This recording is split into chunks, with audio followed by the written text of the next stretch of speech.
រឿងបងស្រីប្រពន្ធខ្ញុំពេលព្រលឹមស្រាងខ្ញុំបានងើបរូតរស់រៀបចំខ្លួនដើម្បីទៅធ្វើការដោយសពដងប្រពន្ធខ្ញុំក៏ដូចគ្នាគាត់ងើបតាំងពីព្រលឹមដើម្បីចម្អិនអាហារពេលព្រឹកសម្រាប់ខ្ញុំរួចរាល់អត់ហើយខ្ញុំនិងគាត់ក៏បានស្រស់ស្រូបអាហារយ៉ាងឆ្ងាញ់ពិសាមុននឹងទៅធ្វើការហើយយើងក៏ចេញទៅធ្វើការរៀងៗខ្លួនពេលរសៀលខ្ញុំកំពុងតែធ្វើការសុកទូរស័ព្ទក៏បានរត់ឡើងប្រពន្ធខ្ញុំចេញតែខលមកបងអំបញ្ញមិញនេះបងស្រីអូនគាត់ខលមកគាត់ថាសូមផ្ទះយើងសម្រាប់មួយរយៈព្រោះគាត់ឆ្លោះជាមួយប្តីរបស់គាត់នៅឯស្រុកបងគិតយ៉ាងម៉េចដែរខ្ញុំក៏តបទៅវិញមានទៅស្អីអូនគាត់ជាបងស្រីយើងតាឲ្យគាត់សម្រាប់ផ្ទះយើងមួយរយៈសិនទៅចាំគាត់ហេងស្ងប់ចិត្តបន្តិចហើយនោះចាំឲ្យគាត់ត្រឡប់ទៅវិញនិយាយរួចពួកយើងក៏បិទទូរស័ព្ទទៅហើយប្រពន្ធខ្ញុំក៏ឆ្លៀតចេញទៅយកគាត់នៅឡានក្រុងហើយជូនគាត់ទៅសម្រាប់នៅផ្ទះហើយគាត់ក៏ត្រឡប់មកកន្លែងធ្វើការវិញពេលល្ងាចពេលដែលខ្ញុំចេញពីធ្វើការពេលទៅដល់ផ្ទះក៏ទទួលទានអាហារល្ងាចជុំគ្នាបងស្រីប្រពន្ធខ្ញុំគាត់ក៏បានរៀបរាប់រឿងរ៉ាវដែលគាត់ឆ្លោះជាមួយប្តីគាត់ប្រាប់ខ្ញុំនិងប្រពន្ធខ្ញុំទាំងអស់ប្តីរបស់គាត់មិនសូវជាចូលផ្ទះប៉ុន្មានទេព្រោះគាត់មានស្រីនៅខាងក្រៅពួកគាត់មិនមានកូនទេអញ្ចឹងហើយគាត់មិនសូវខ្វល់ពីប្រពន្ធនៅផ្ទះប៉ុន្មានទេបងស្រីប្រពន្ធខ្ញុំគាត់មិនជាចាស់ប៉ុន្មានទេគាត់បងប្រពន្ធខ្ញុំតែ1ឆ្នាំតែប៉ុណ្ណោះដូច្នេះគាត់ក៏ប្អូនខ្ញុំច្រើនដែរនិយាយពីរឿងរបស់គាត់តទៀតដោយសារតែប្តីរបស់គាត់មានស្រីញីហើយដាតផឹកស៊ីស្ទើរតែរាល់យប់នេះហើយបានធ្វើឲ្យគ្រួសារគាត់ឆ្លោះគ្នាស្ទើរតែរាល់ថ្ងៃអញ្ចឹងហើយបានលើកនេះគាត់សុខចិត្តចិនពីផ្ទះមួយរយៈដើម្បីឲ្យប្តីគាត់ដឹងខ្លួននិងពិចារណាទោសកំហុសរឿងរបស់គាត់ចប់តែប៉ុណ្ណេះងាកមកពិភាក្សារឿងបច្ចុប្បន្នវិញដោយគាត់មកស្នាក់នៅទីនេះមិនមានអីធ្វើដដែលគាត់ក៏សន្យាថាជាអ្នកមើលថែផ្ទះសម្បែងនិងឡានផ្សារទិញម្ហូបចម្អិនម្ហូបសម្រាប់ពួកខ្ញុំពេលចេញមកពីធ្វើការងារវិញពីអ្នកប្តីប្រពន្ធខ្ញុំរៀងរង្គៀសចិត្តដែរព្រោះប្រៀបដូចជាគាត់អ្នកនៅជាមួយទៅហើយប៉ុន្តែគាត់ប្រកែកដាច់ខាតត្រូវតែធ្វើជាធ្នូមកស្នាក់នៅទីនេះមិនបងថ្លៃផ្ទះពួកខ្ញុំក៏យល់ព្រមវាដូចជាម្យ៉ាងដែរនៅផ្ទះក៏មិនសូវស្ងាត់ហើយមានអ្នកធ្វើម្ហូបឲ្យញ៉ាំស្រាប់ៗទៀតនៅជាមួយគ្នាអស់រយៈពេល1សប្តាហ៍ប្រពន្ធរបស់ខ្ញុំក៏មានបេសកកម្មនៅខេត្តនាងក៏ត្រូវទៅធ្វើការនៅខេត្តរយៈពេល1សប្តាហ៍ក៏បានផ្ដាំផ្ញើបងស្រីនាងឲ្យជួយចាត់ចែងម្ហូបអាហារទុកឲ្យខ្ញុំផងថ្ងៃទី1ពេលប្រពន្ធខ្ញុំចេញដូចជាមិនគ្មានអ្វីចម្លែកគួរឲ្យកត់សម្គាល់ទេប៉ុន្តែ 3-4 ថ្ងៃកន្លងមកដូចជាប្លែកបងថ្លៃខ្ញុំចេះតែរអ៊ូឈឺនេះឈឺនោះខ្ញុំក៏សួរបញ្ជាក់គាត់ថាធ្វើទុកយ៉ាងម៉េចក្នុងខ្លួនគាត់ថាចេះតែរសាប់រសួលគេមិនលក់ខ្ញុំក៏រកថ្នាំឲ្យគាត់លេបគាត់ថាលេបហើយក៏នៅតែមិនបាត់គាត់ក៏ហៅខ្ញុំកោសខ្យល់ឲ្យគាត់ខ្ញុំរៀងភ័យដែរព្រោះមិនចេះកោសខ្យល់ទេហើយខ្លាចពេលកោសទៅគាត់ឈឺតែគាត់នៅតែមិនព្រមគាត់ថាទាល់តែកោសបានស្រួលខ្លួនវិញខ្ញុំក៏ដាច់ចិត្តកោសឲ្យគាត់ដោយយកគាត់ដកបទពិសោធន៍កោសខ្យល់ឲ្យគេលើកទី1ក្នុងឆាកជីវិតរៀបរាប់ម៉េចគាត់ក៏ហៅខ្ញុំចូលបន្ទប់គាត់ខ្ញុំបានប្រាប់គាត់ថាមិនល្អទេដឹងមកកោសខ្យល់នៅខាងក្រៅវិញមកស្រួលជាងនៅបន្ទប់ទទួលភ្ញៀវគាត់ថាមិនកើតទេដូចកណ្ដាលវាពេកអូកលាស្រេចបាត់ខ្ញុំក៏ព្រមចូលតាមគាត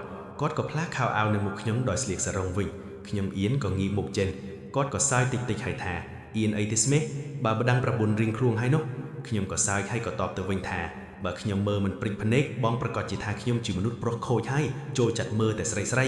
ីគាត់ក៏លែងមាត់រួចហើយក៏គាត់មកគេងផ្កាប់មុខចិត្តខ្ញុំរួចក៏ទាញឈ្នុកសារ៉ុងឲ្យរបូតហើយទាញសារ៉ុងខាងក្នុងចុះក្រោមដើម្បីឲ្យវាសាច់ខ្នងស្រួលកោសខ្យល់ប៉ុន្តែពេលនេះខ្ញុំភាំងមើលសន្ទុះព្រោះឃើញសាច់ខ្នងឡើងសស្កុសតែម្ដងហើយវាមានដយតែខ្នងឯណាវាដយទាំងសារ៉ុងខាងមុខចេញចំហៀងគុលសដនគាត់ដែលផ្អែបនឹងពូកឡើងខ្ចីញែងទៅទៀតខ្ញុំចាប់ផ្ដើមក្តៅខ្លួនបណ្ដាហើយក៏ចាប់ផ្ដើមកោសខ្យល់ឲ្យគាត់ដំបងកោសរៀងថាខ្លាចគាត់ឈឺមានណាគាត់ថាកោសតិចម៉េះកាលបានរួចទៅកោសខ្លាំងតិចទៅមិនអីទេគាត់នឹងអាលឆាប់ធូរដែរខ្ញុំក៏ចាប់ផ្ដើមសង្កត់ដៃរៀងធ្ងន់បន្តិចតាមដែលគាត់ប្រាប់ដំបូងដូចមិនស្អីអីយូរតិចទៅគាត់ចាប់ផ្ដើមថ្ងោតិច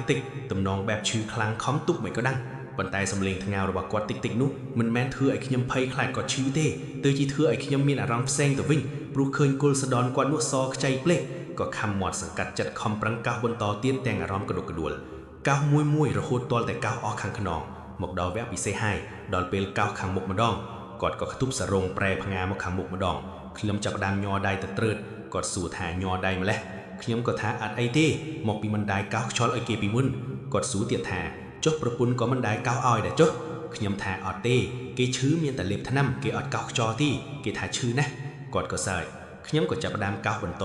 កោសបណ្ដាគាត់មើលមុខខ្ញុំរហូតខ្ញុំសួរគាត់ថាមិនក៏មើលមុខខ្ញុំចឹងគាត់ក៏ឆ្លើយបែបលេងសើចថាខ្លាចខ្ញុំមើលដើមទ្រូងគាត់ខ្ញុំក៏ថាមិនមើលទេមើលតែកម្លាំងកោសទេខ្លាចកោសខុសជួរចាំបាត់មើលធ្វើអីបើបានប៉ះហើយនោះគាត់ក៏បន្តមើលមុខខ្ញុំដដែលខ្ញុំក៏រៀងសង្កត់ដៃថែមបន្តិចចាំមើលមិនទៀត กอดก็ปรับท่าชื่อสราวใดติ๊กเตอร์เขียมทามันเฮียนสราวเต้ตรองกำแรงดูเนาะคลาดบองระเซิบกอดก็ทามันระเซิบเต้กับเอาแต่อังแอวโอ้สมามวดนี้ขยมนิยีแรงเจนแต้มดองมุกลังกระหอมด้วยเพลื่องเธอให้ขยมเกาบรรดากอดขตุบสรงบรรดาทงเอาติ๊กติ๊กบรรดาขตุบเต้ก็ระบดเคลียสรงเตะกรอมก็เล็กเจนจงสะดอนบันดิกขยมแนวึงจ้องเชียมจมกเตให้กอดก็ประยับเลือกสรงเบื้องให้ก็เรียงเอียนเขียมได้ขยมคอมปรังทือธรรมดาให้ในบรรทอกาวได้ฉับจ๊อบกอดก็ชบมือมุกขยมก็เงียงตัวมือกำลังเซงดำบงขยมมันจับรำดอดเปลขึ้นกอดสำลังเหมือนดักพเนกก็มือตัวพเนกกอดสำลังตัวหน้า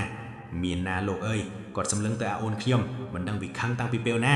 ขยมก็กระดอบเวียให้กอดก็เสิร์ตสลับแต่เปลนุกกอดลุได้โจนมกเกียได้ขยมเจ้งให้กอดกันเวียอ่องแอเลี้ยงตำดองตำนองแบบกอดแคนยูให้มือตื้อเปลนุกเจ็ดขยมจรวยจระบอลเหมือนดังกึดอย่างหน้านามวยกึดปีประปนมันจองเพชรกระบอดนามวยกึดปีอารำครูนไอเด็ดตรอมสเตอร์ปุ่มมาเดาตะเฮ้ยกึดมันตวนเจงพ้องกอดเตียงเวียเจงตามเชิงข่าวเกลาเด็กขนมกำปุงสลีนุกดักโจงขนมมอดบัดตะเฮ้ย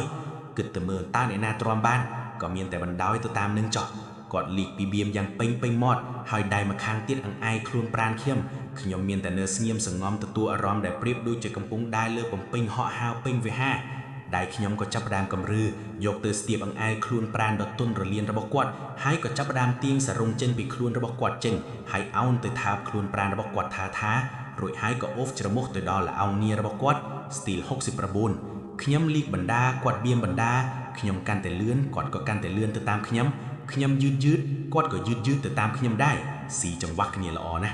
ออกปีกบัดนี้มือสันตุทมหาวิกอดก็รุนขยมอ่อยเกงพังงารวยกอดอังกุยปีเลอรวยกรุบกรองจอลนาได้คลุ่นกอดขยมจำแต่สรวนมามุกเตยบ้านให้เมื่อเตยกอดมันมอดปันแต่เรื่องเลิกแกร่จมเนียงนะขยมวิ่งสรวนมาตำหึงให้โปรดเติบแต่บ้านไพลมุกมาโหบทำไมทั้งไงนี้เต้ตั้งแต่ปีกาจะไม่ประปุนบุญชนำนิโมกให้กอดก็มีอารมณ์สระเนาะสุกสรวนเป็นมาตำหึงพังได้เมื่อเตยประไดกอดแบบพระไดกระบอกยูให้เมื่อเตยดอยมันบังอองยุก็ยืงกับประยับสรูดอ่อยดอตีรูอาราบิบลุยแหลกจังเหมือนจองโอบันลายุขนมก็แปรกอดหมกเกงบีกราวเว้นให้ก็แทมละเบื้อนมาตำหึงกอดก็ถังเอาจองแบกอากาได้รุ่ยให้ก็ดอกเจนมอกแอปิกนองมอดกอดขมิ้นไอสระเจนกราวมาตำนอกเต้รู้จิตตึกมุนปีแซยืงตังออกเนี้ยก็ออสกำลังเรียงคล้วนก็สำราญมูสันตุบานขนมสลิกเปียกเจนเตยบรรทุบระบอกขนมเวงจับปีทั้งไงนูมอกกอดแตงแต่เตรียมตีเขียมบำเป็นสกเดตเรกาตอนหายารำระบอกกอดสั่งแต่รอทั้งไงเปเดเขียมตลอดมาไปทัวกาวิ่ง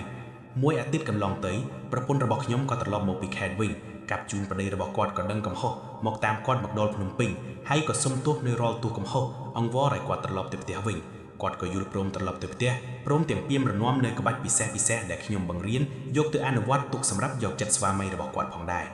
ยืงต่างออกเนี้ยก็ตลอดมักรูปเนยจีวัดธรรมดาประเดประปุนอย่างสุกดมโรมาเนียระหดมักดอลจบ